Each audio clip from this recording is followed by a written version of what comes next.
a Hook MPU board, and it didn't boot at all when I got it. So my approach to these sorts of things is first test all the socketed chips, and there were a few of them socketed here, and that gold mark on top of it means they tested good. A few of the PIAs were socketed. One of them was bad.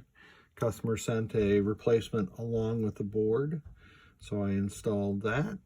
And the root cause of the board really not booting was a failed 6808 or 68, yeah, it was a 6808.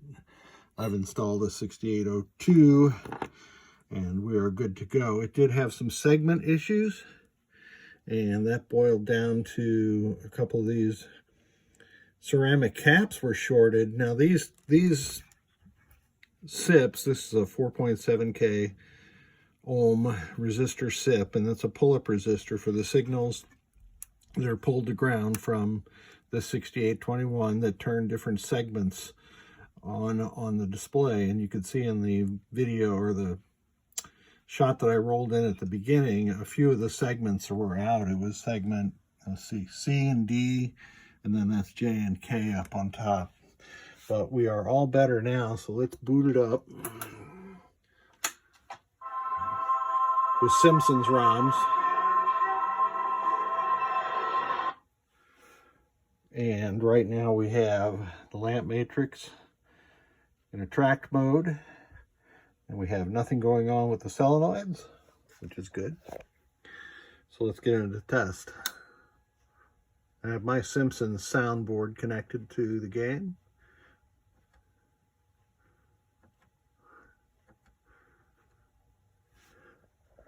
Actually, I don't have it connected to the game. Let me hook that up.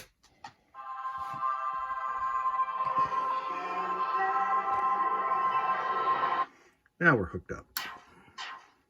I don't know how I missed that. Such a pleasant sound. So the sounds test on Data East Games is a little whack.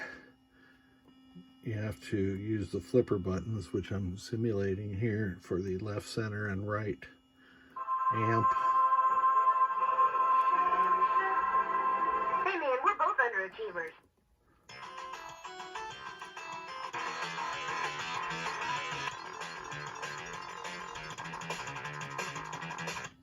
So all we proved there was that the CPU is able to drive the soundboard through this PIA in the center of the display. And here's where I had run into some troubles earlier, but you can see that all segments are operating correctly. Unfortunately, there's no way to stop this test. You can try it with the coin door buttons, but nah, it's not going to work.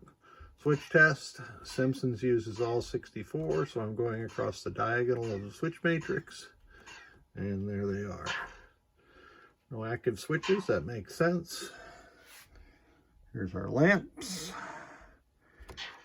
And then we get to do the rows, and we get to do the columns, and the individual lamps. We'll skip that. Here's the flashers and the coils. So the red is the A side and the green is the C side. And using Victor's coil test device, I can watch it flip from A side to C side. And for the Simpsons, it does that for every coil 1 through 8 except for coil 5, which is 5C is not used. These are the special solenoids coming up. 2 orange lights at the bottom are the flipper power enable relay. And I can show that the special solenoids are being driven from their switch inputs also. We're going to skip that part. And the game reboots. So she's good to go. I'm going to work up an invoice for you for all this stuff here. And send it back. Thank you so much.